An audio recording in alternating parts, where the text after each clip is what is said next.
Assalamualaikum warahmatullahi wabarakatuh.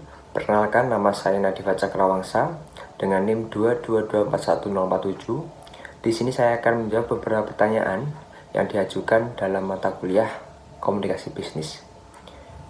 Jadi untuk yang pertanyaan pertama yaitu tentang apa pentingnya komunikasi bisnis dalam dunia bisnis.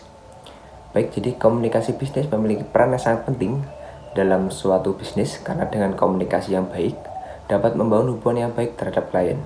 Selain itu, dengan komunikasi yang baik dapat meningkatkan kepercayaan antara semua pihak serta dapat mencegah kesalahpahaman yang dapat menghambat proses bisnis tersebut.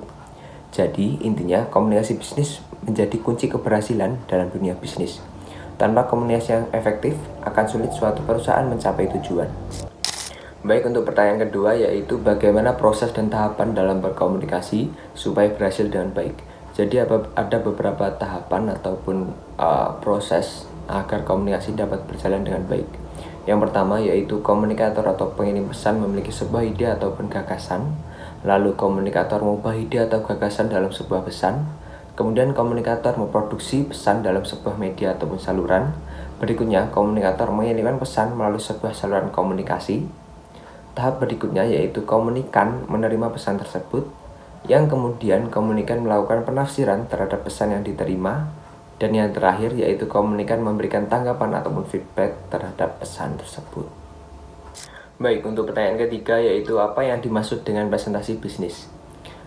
Menurut saya presentasi bisnis yaitu suatu cara untuk menyampaikan informasi tentang suatu ide, produk, atau layanan bisnis kepada audiens tertentu dengan tujuan untuk meyakinkan investor maupun untuk menginformasikan rekan kerja. Sebagai contoh yaitu ketika suatu perusahaan sedang memperkenalkan produk baru kepada pelanggan potensial.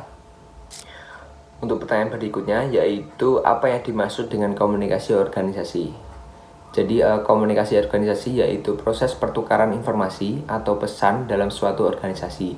Hal ini mencakup semua interaksi baik formal ataupun non formal dengan tujuan untuk mengkoordinasi semua anggota agar bekerjasama dengan tujuan yang sama. Sebagai contoh, ketika rapat tim untuk membahas suatu proyek baru. Untuk pertanyaan terakhir yaitu apa bisnis yang memiliki peluang bagus di era sekarang. Menurut saya untuk saat ini bisnis yang memiliki peluang bagus yaitu dengan berjualan online ataupun e-commerce. Karena hal ini atau di era sekarang ini e-commerce dapat menjangkau pasar lebih luas serta menawarkan produk yang lebih beragam.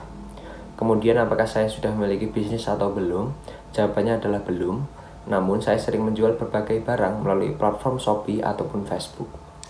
Mungkin itu tadi beberapa jawaban yang saya sampaikan atas pertanyaan dari tugas mata kuliah komunikasi bisnis. Apabila ada kurang lebihnya saya mohon maaf. Wassalamualaikum warahmatullahi wabarakatuh.